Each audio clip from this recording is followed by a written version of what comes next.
The metal tray sits beside the surgical bed, empty and waiting. Cold steel reflecting harsh electric light. In 3 hours, it will hold something that has lived inside a boy's body for longer than anyone wants to calculate. But right now, the tray is just potential.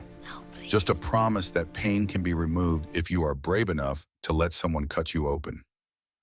The boy on the bed is not brave. He is 16 years old and terrified, though he has learned to wear terror like a second skin, invisible to casual inspection. His name is Stefan Richter. At least that is what he tells people, and he has been a prisoner of war in the United States for 4 months. 4 months since capture, 6 months since the injury, 7 months since he stopped being a schoolboy and became a soldier in an army that was already losing. But we are getting ahead of ourselves.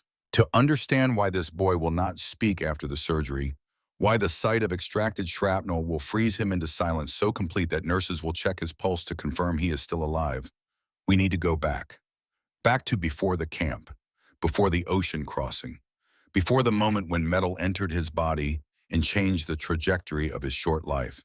We need to go back to Germany in the winter of 1944, when boys were being conscripted faster than they could be trained, when the Eastern Front was collapsing and the Western Front was holding by threads, when desperation transformed children into soldiers through nothing more than a uniform and a rifle and lies about glory.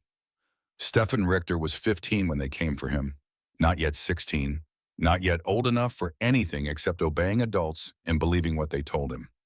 He lived in a small town outside Munich with his mother and younger sister. His father had died at Stalingrad 2 years earlier, though the official notification called it fallen with honor in service to the fatherland. His older brother Klaus had been conscripted in 43 and sent east. The letters had stopped coming in July. No official notification, just silence. Stefan attended school when school was in session, which was increasingly rare as bombing raids disrupted everything. He worked in a factory making parts for vehicles he would never see. He stood in bread lines with his mother and tried to be the man of the house, though he had no idea what that meant. He was small for his age, thin in the way that wartime malnutrition creates all angles and prominent bones. His hands were still soft despite factory work. His face had not yet decided what kind of man it would become. He looked 12, maybe 13 in bad light. The recruiters did not care. They came to the factory on a Tuesday morning in December. 3 men in Wehrmacht uniforms looking tired and grim and relentlessly efficient. They had lists. They had quotas. They had orders to fill gaps in units that were being shredded faster than replacements could arrive. Stefan's name was on the list. He protested that he was only 15.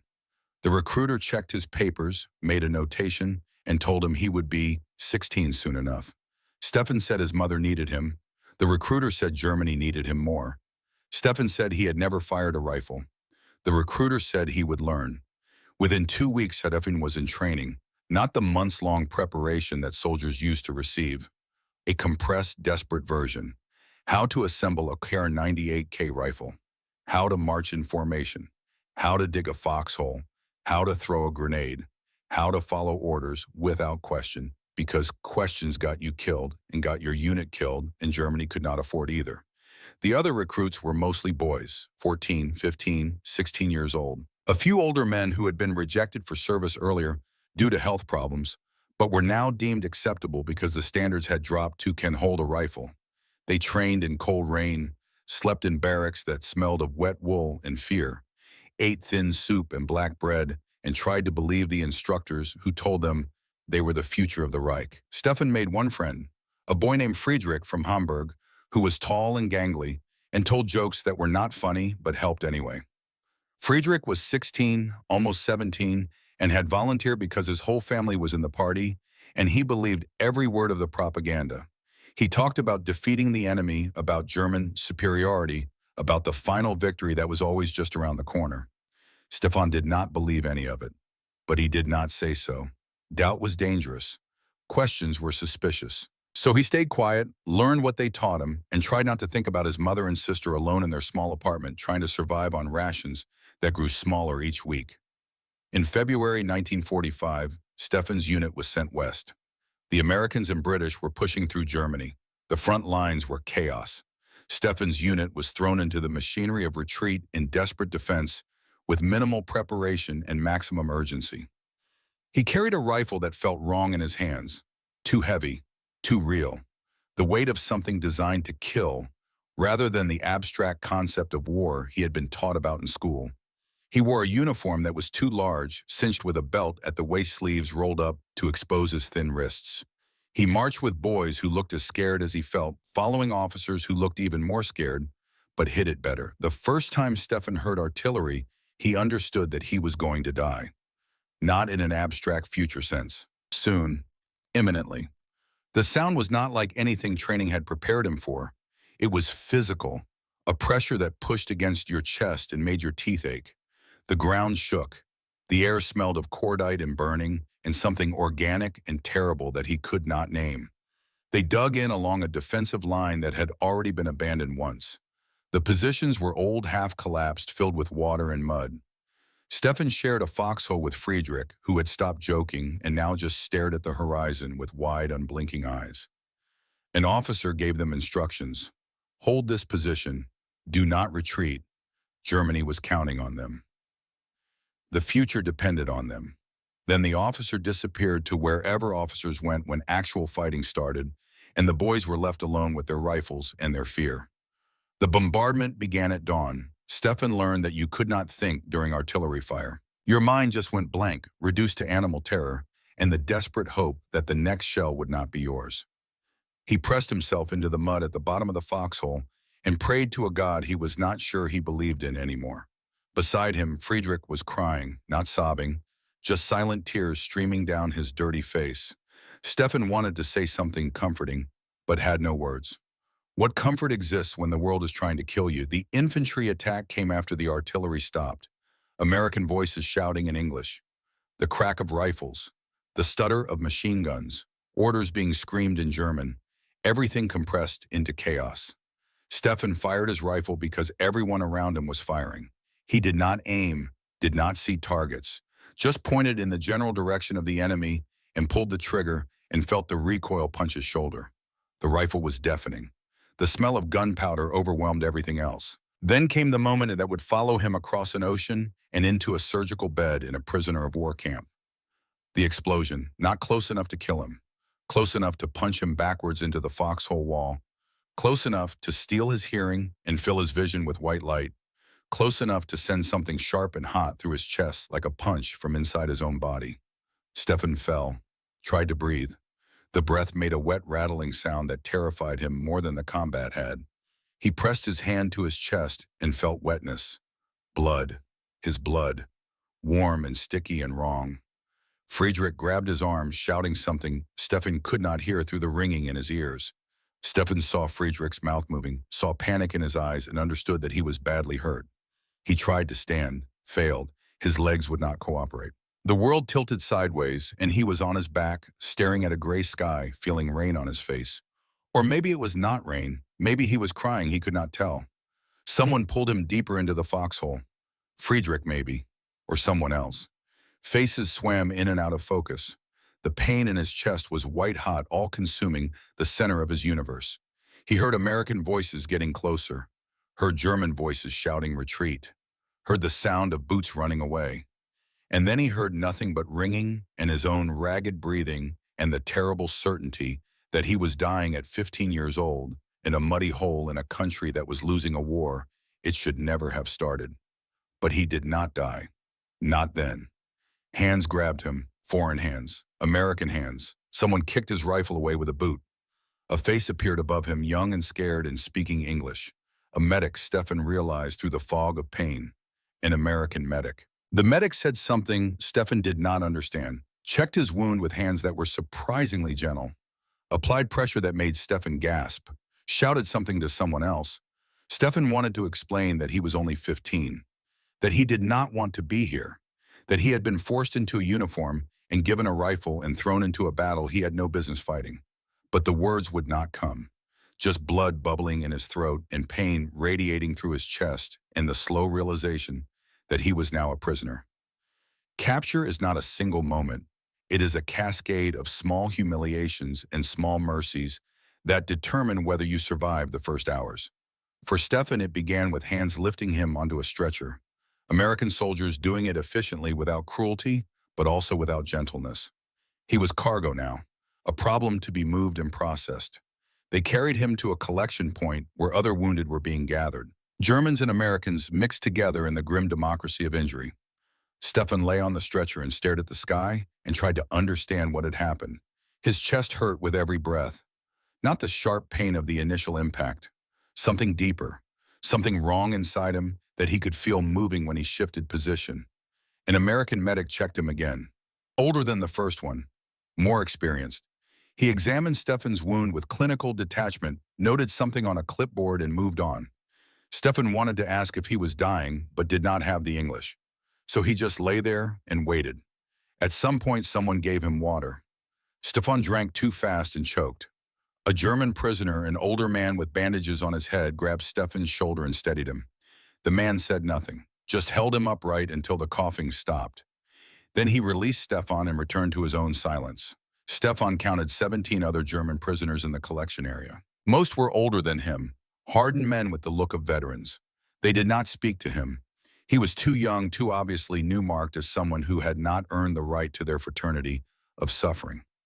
As night fell, they loaded the prisoners onto trucks. Stefan was placed in the back with 8 others. The truck smelled of diesel and blood and unwashed bodies.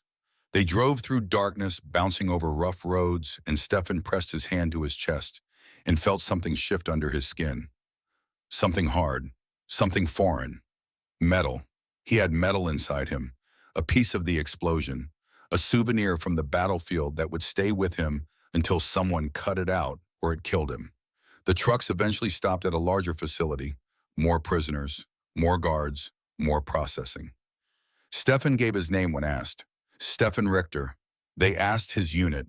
He told them what he had been told to say. They asked his age. He said 16 because admitting 15 felt like admitting he should not exist.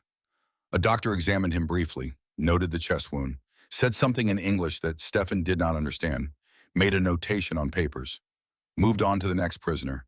Stefan was given a number, issued a blanket, assigned to a holding area with other prisoners awaiting transport. He lay on concrete and tried to sleep, but every time he closed his eyes, he saw the flash of the explosion, felt the impact, heard Friedrich crying. He did not know if Friedrich had survived, did not know if anyone from his unit had survived, did not know if his mother would ever learn what happened to him. Just knew that he was alone in enemy hands with a piece of metal lodged in his chest and no idea what came next. Days blurred into each other. Stefan was moved from facility to facility. Each time he was searched. Each time he gave the same answers. Each time clerks noted that he had no proper papers, no identification tags, just a name and a story that could not be verified. Some prisoners whispered that boys without papers disappeared, that the Americans shot spies, that anyone who could not prove they were a real soldier was executed as a partisan. Stefan did not know if this was true or just fear talking, but the whispers made him keep his head down and his mouth shut. The transport ship was the worst part, packed into a hold with hundreds of other prisoners. The smell was indescribable, human waste and vomit and sweat and fear. The ship moved constantly, pitching and rolling, and Stefan spent 3 days alternating between nausea and terror. His chest hurt more on the ship. The motion made the metal shift, or maybe he just imagined it shifting. His breathing grew shallow and painful. He developed a cough that produced flecks of blood he tried to hide by spitting into his sleeve. An older prisoner noticed and told Stefan he should report to the ship's medical officer. Stefan refused. Showing weakness felt dangerous. Asking for help felt like inviting punishment.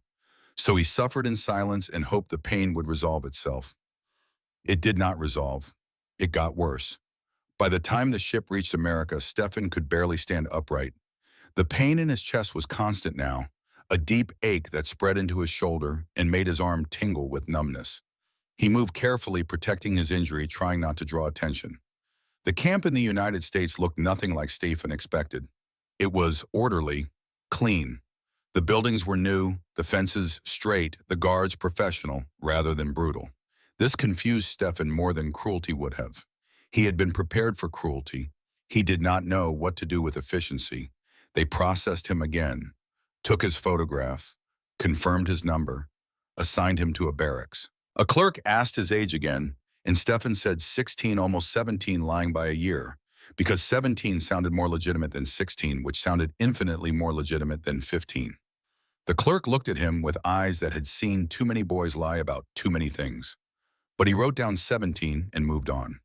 Stefan's barracks held 60 men in double bunks. Most were older, veterans of Africa or Italy or France, men who had seen real combat and wore their experience like armor.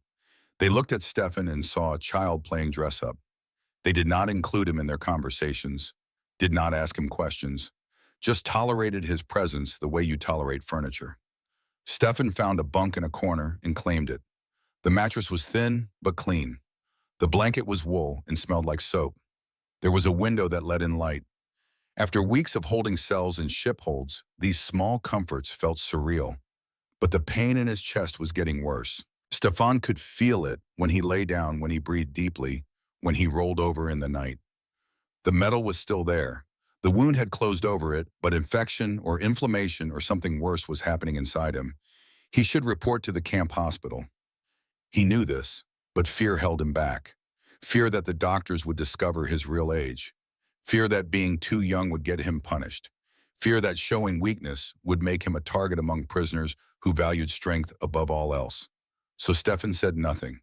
He worked when assigned to work details, stood in line for meals, attended roll calls, tried to be invisible, tried to be just another prisoner in a camp full of prisoners, none of them special, all of them waiting for the war to end so they could go home to whatever remained of home. But bodies do not accept lies forever. You can ignore pain for only so long before pain stops being ignorable. For Stefan, the breaking point came on a work detail 2 months into his captivity. They were moving crates of supplies, loading them onto trucks for distribution. The work was not hard, but it required lifting, bending, carrying weight. Stefan grabbed a crate and felt something tear inside his chest. Not dramatic, not the agony of initial injury, just a sudden ripping sensation followed by breathlessness so complete he thought he had forgotten how to breathe.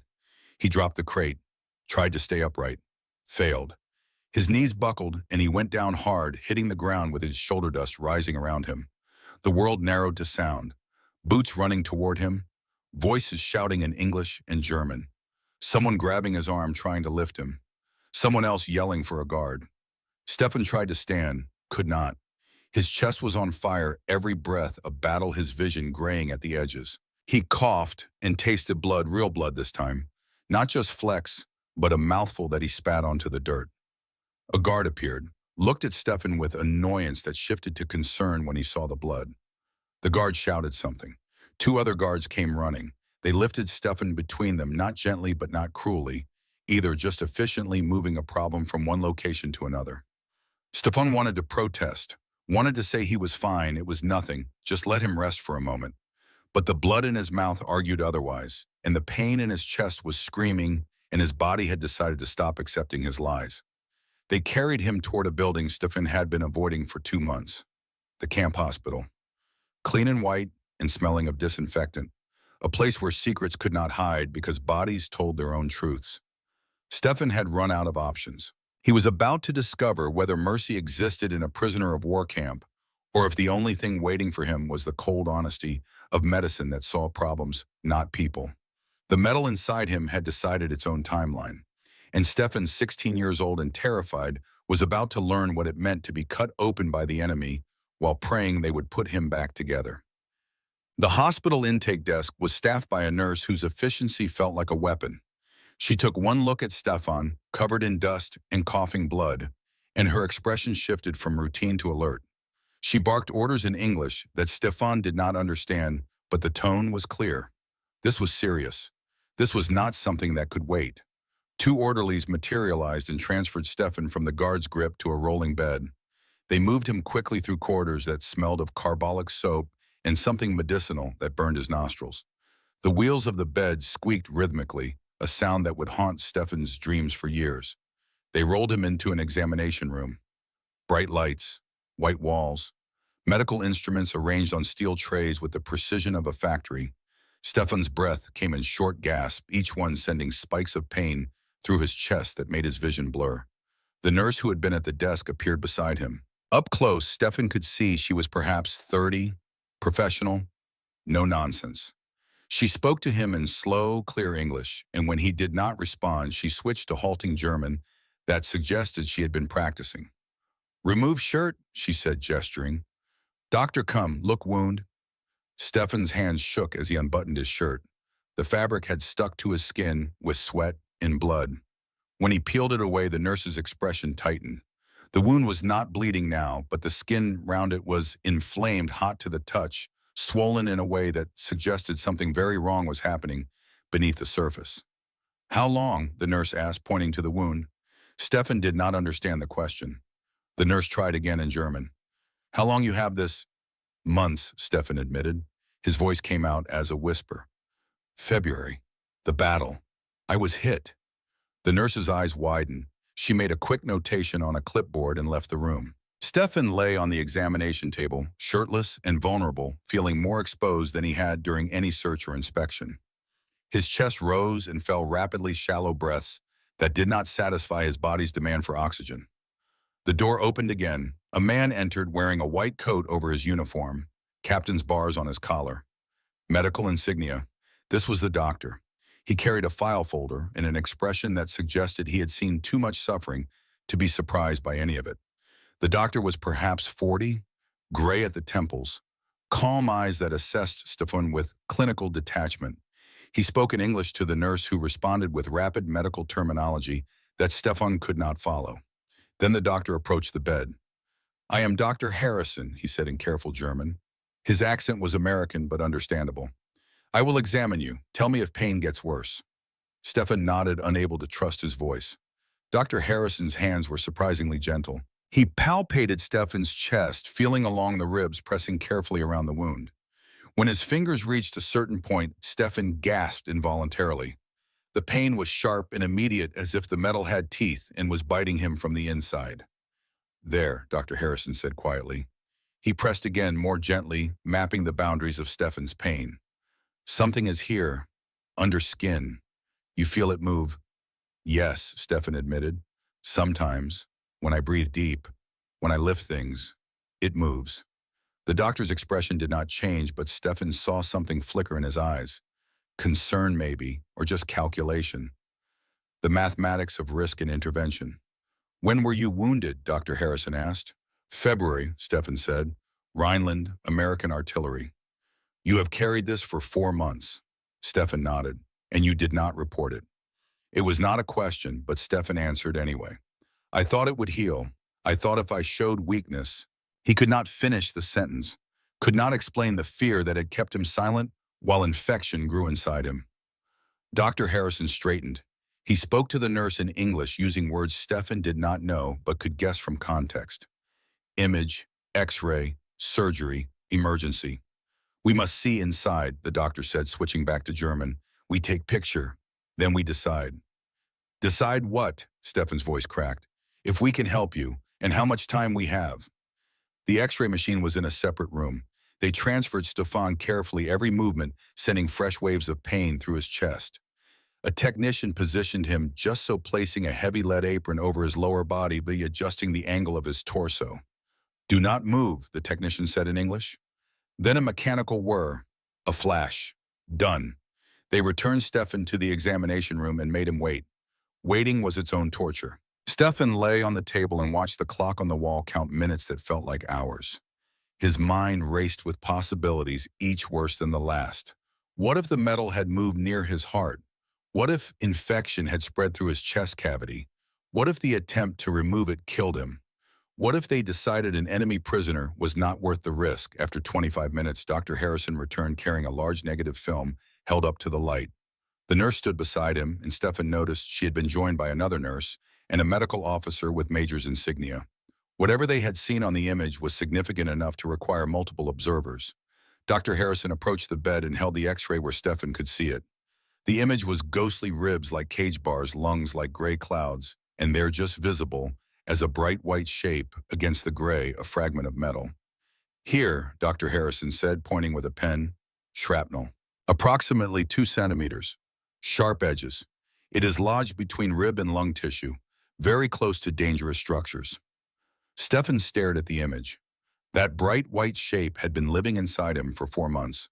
That piece of the battlefield, had been carried across an ocean through processing camps into his daily existence as a constant, painful reminder of the moment everything changed. "You can remove it?" Stefan asked. Dr. Harrison was silent for a long moment. Then he said something that scared Stefan more than an outright no. "It is possible. It is also dangerous." He began to explain using the X-ray as a visual aid. The shrapnel had sharp edges. It sat in a position where a single wrong movement during an extraction could tear tissue that could not easily be repaired. If the fragment had been embedded just 2 centimeters in a different direction, removal would be simple. But this location, this specific configuration of metal and flesh created complications. "Your pulse is elevated," Dr. Harrison continued. "Your temperature is above normal. These indicate infection may be beginning. The longer the metal remains, the more dangerous it becomes. But the surgery itself carries risk. If something goes wrong during removal, you could bleed internally. You could develop complications. You could—" He stopped. Stefan understood. The word the doctor would not say was die. "So what do we do?" Stefan asked, his voice small. "We operate," Dr. Harrison said. "We have no choice. The infection will kill you if we wait. The surgery might kill you if we make a mistake. But doing nothing guarantees a bad outcome. Surgery at least gives you a chance." Stefan looked at the X-ray again, at the bright white fragment that had been his constant companion. Part of him wanted to keep it.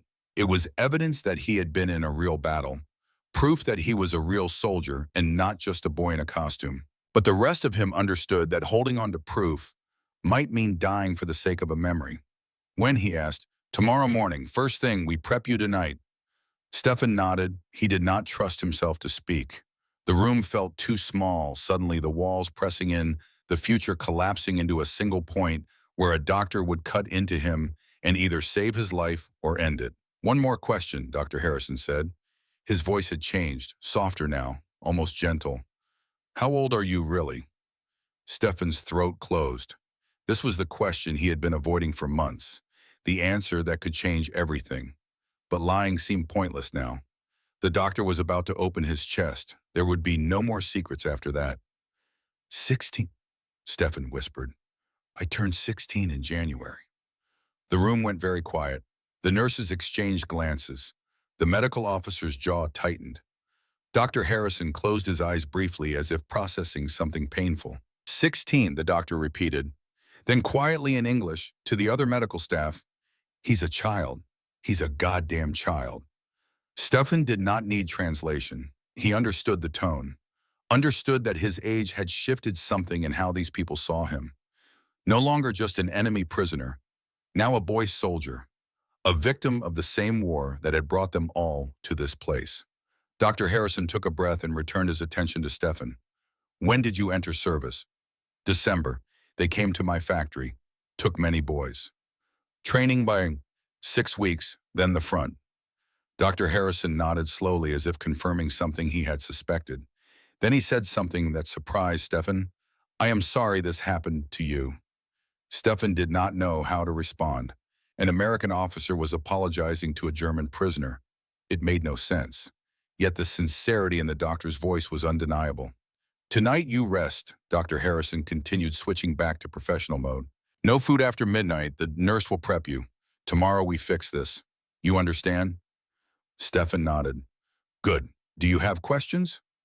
Stefan had 1,000 questions, but only one that mattered. "Will I die?" Dr. Harrison did not give false comfort. He simply said, "I will do everything in my power to make sure you do not. That is all I can promise."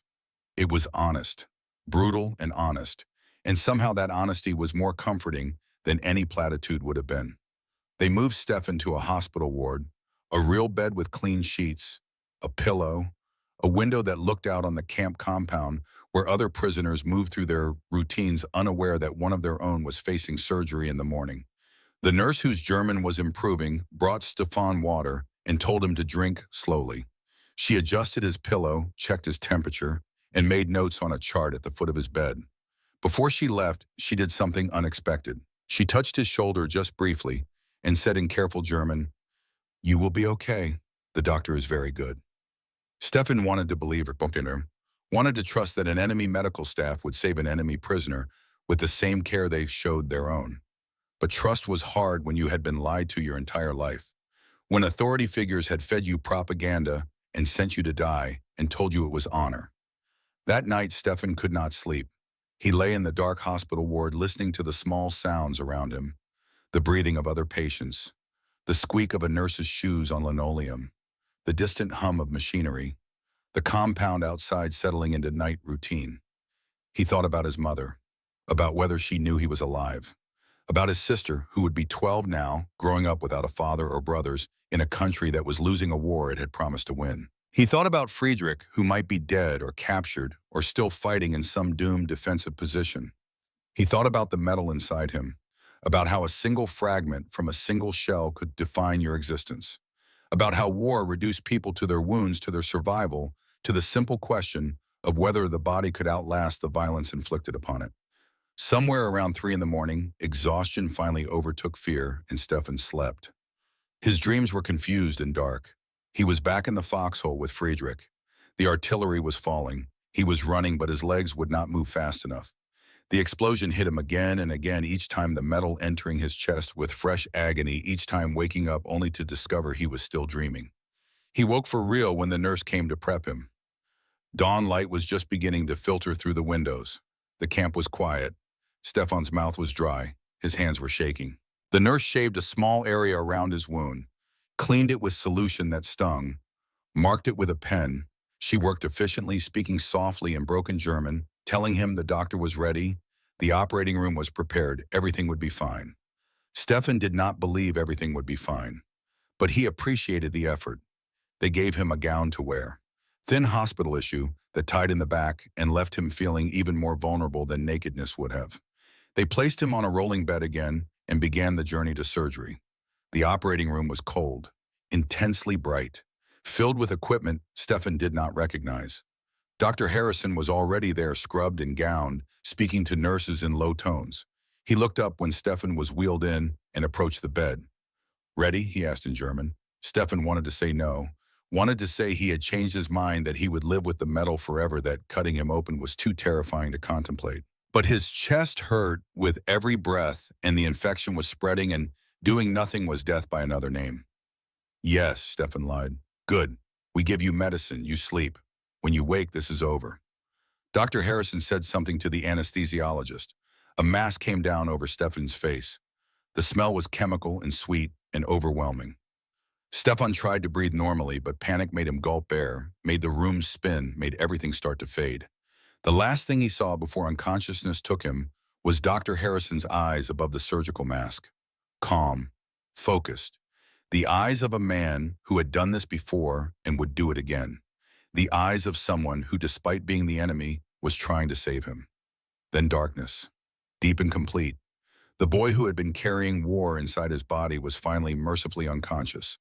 Now the doctor would try to remove what Germany had put there. And whether Stefan would survive, to see what came next, was entirely in the hands of a man he had been taught to hate, but was learning to trust because there was no other choice left. The surgery began with steel touching skin, with the doctor's hands moving with practiced precision, with the slow, careful work of removing what did not belong while trying not to destroy what did. And on a steel tray beside the operating table, empty and waiting the future, sat in the form of a small metal fragment that was about to be extracted from a boy who never should have been a soldier in the first place. The extraction took 47 minutes. 47 minutes of careful, cutting, precise movement, controlled breathing from everyone in the operating room.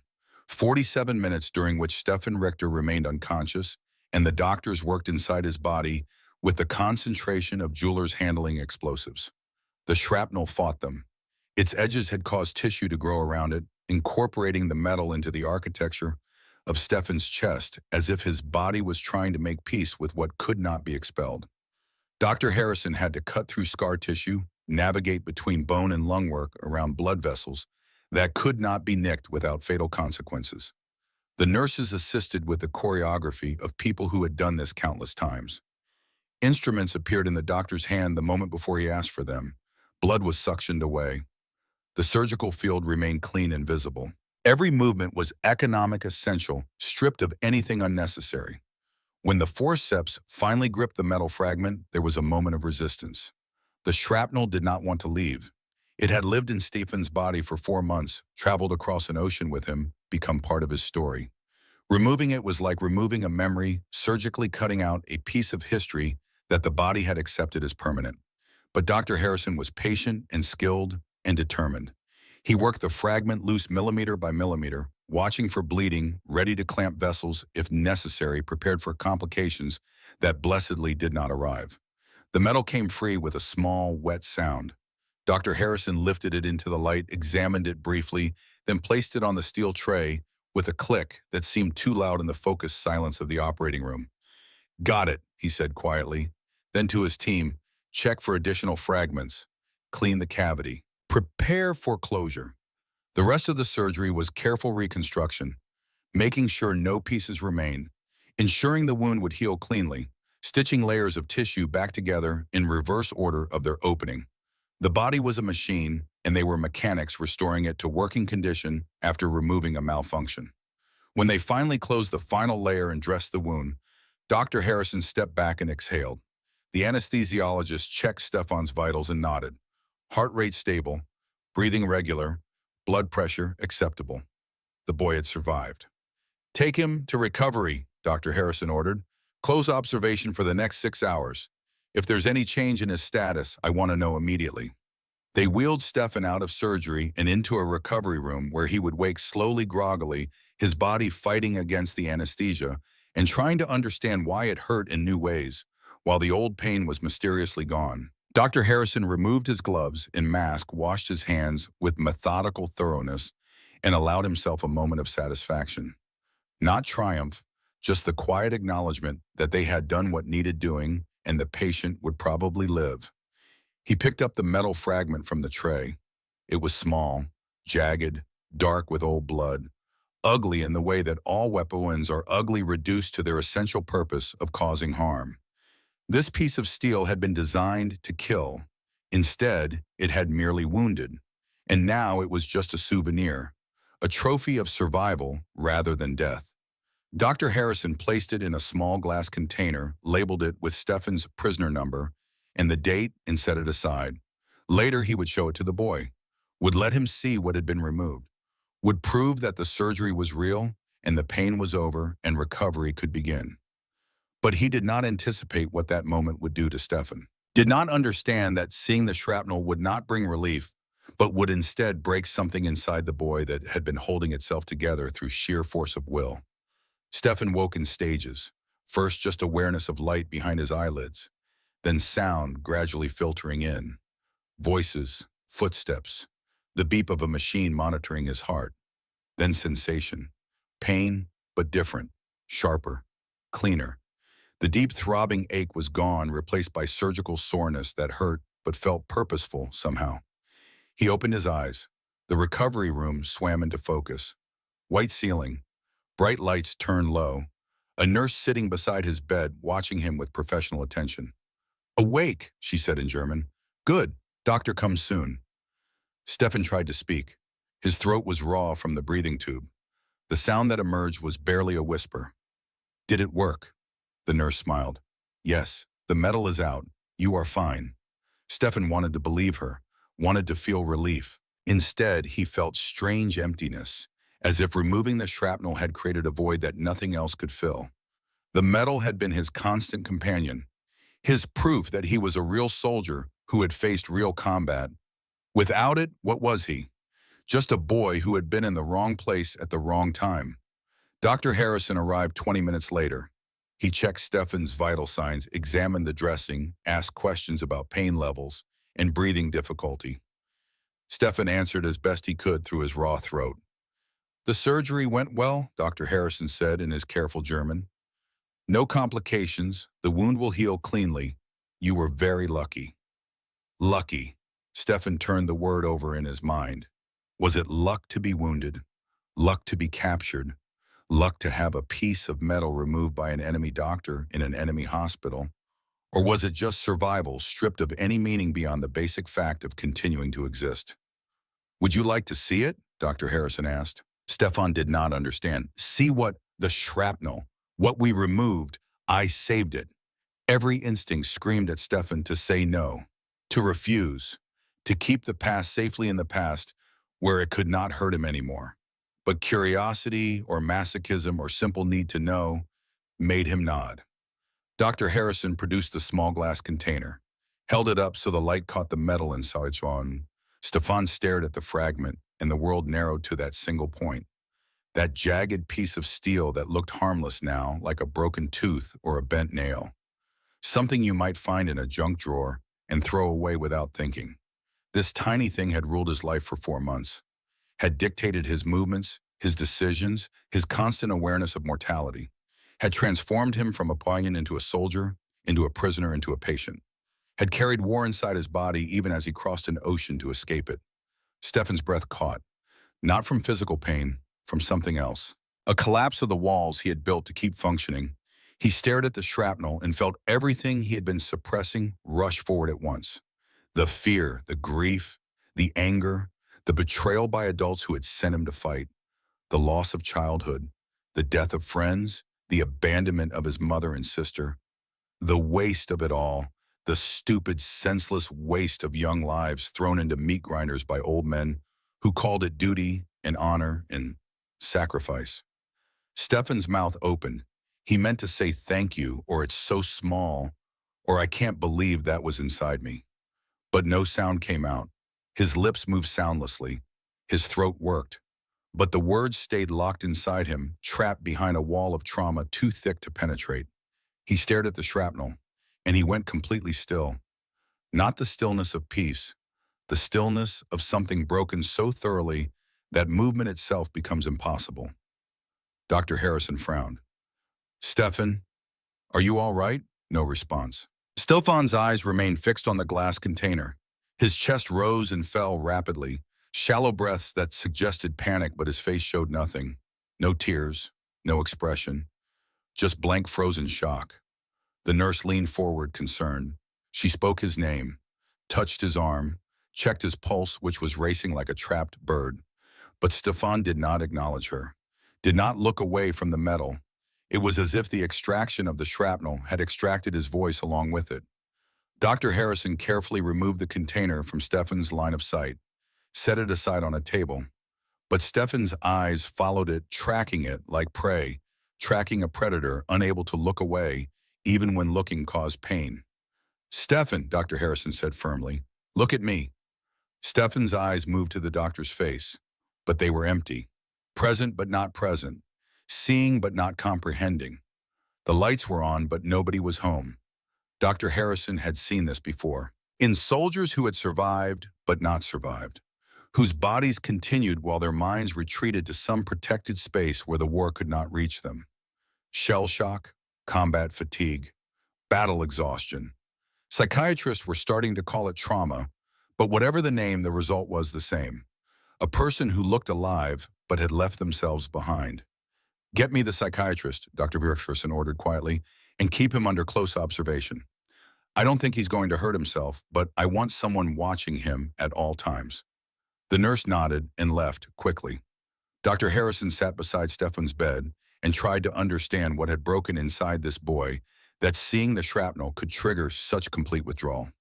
Maybe it was the reality of it, the proof that the war was real and the wound was real and none of it had been a nightmare from which he could wake. Maybe it was the loss of the only thing that connected him to his previous identity as a soldier, even a reluctant one.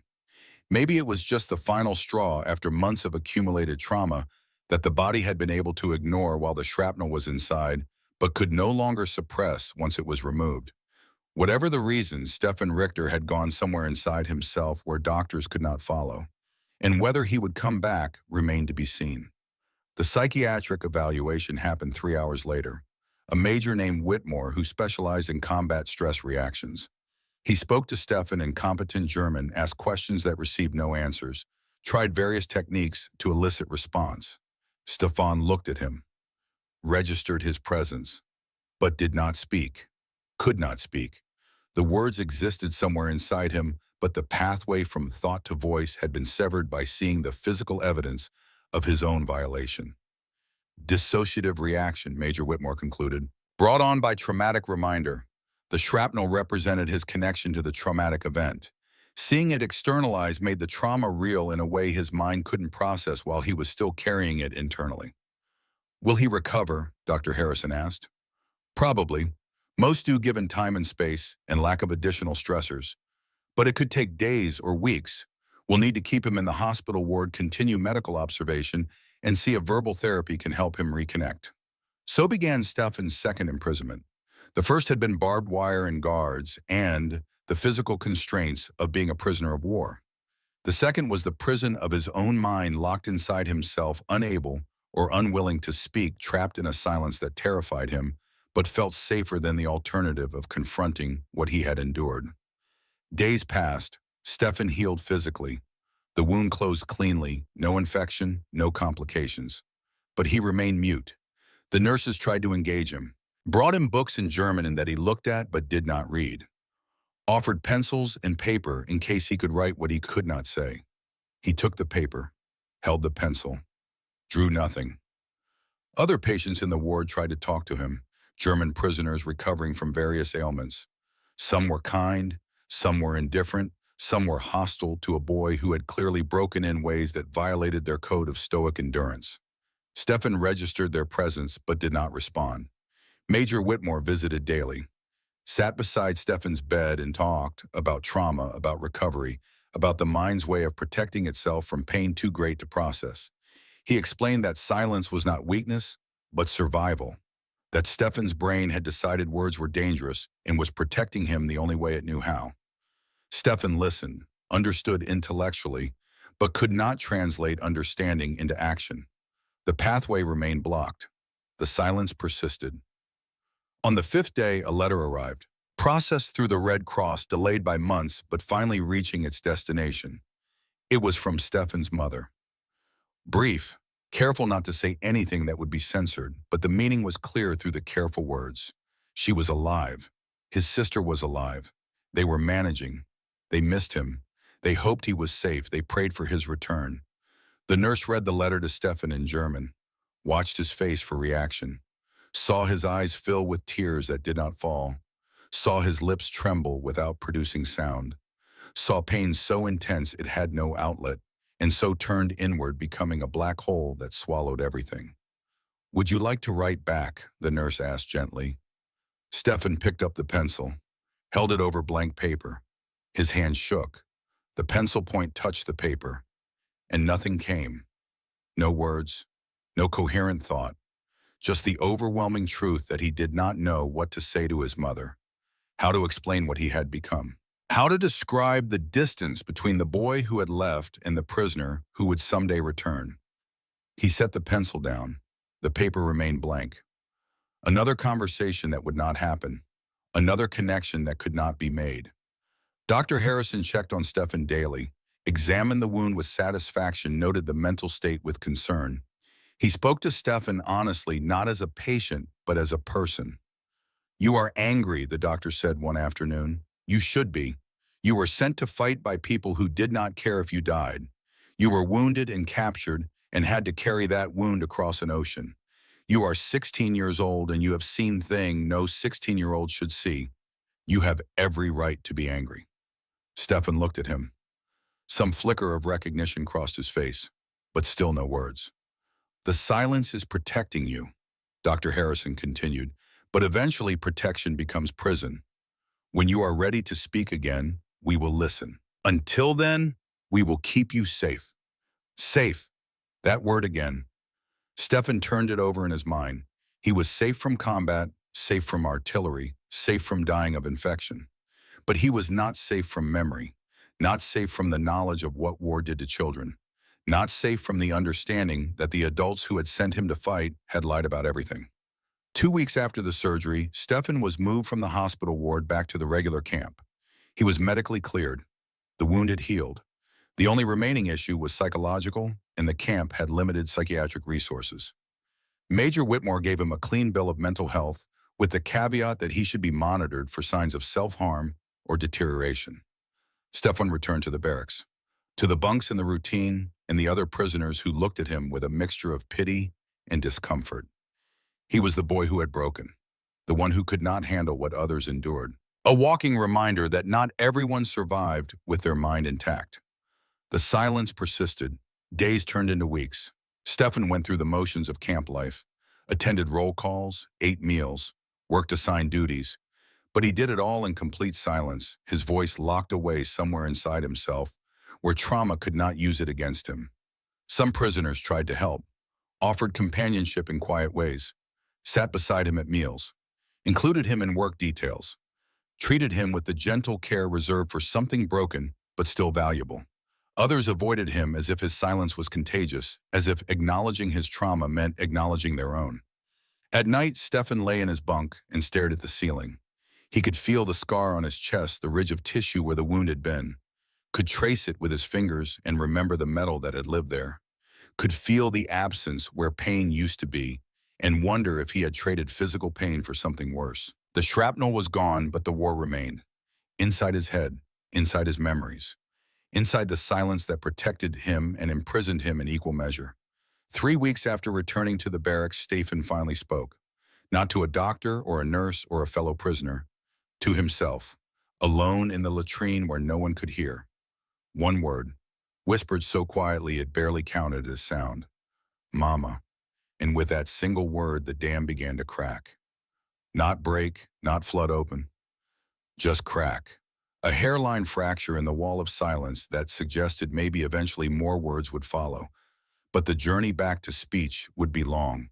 And even when Stefan finally learned to talk again, learned to function, learned to pretend he was fine, the silence would remain inside him. A permanent monument to what war had done to a boy who never should have been a soldier. The shrapnel was gone, but some wounds Stefan learned never fully heal. They just become part of who you are. Scars you carry forever, visible or not, marking the moment when childhood ended and something harder and sadder took its place. He was 16 years old. He had survived. And somehow that made everything worse. Because surviving meant living with the memory of what survival had cost. The metal was out, but the war would stay inside him for the rest of his life. Forever.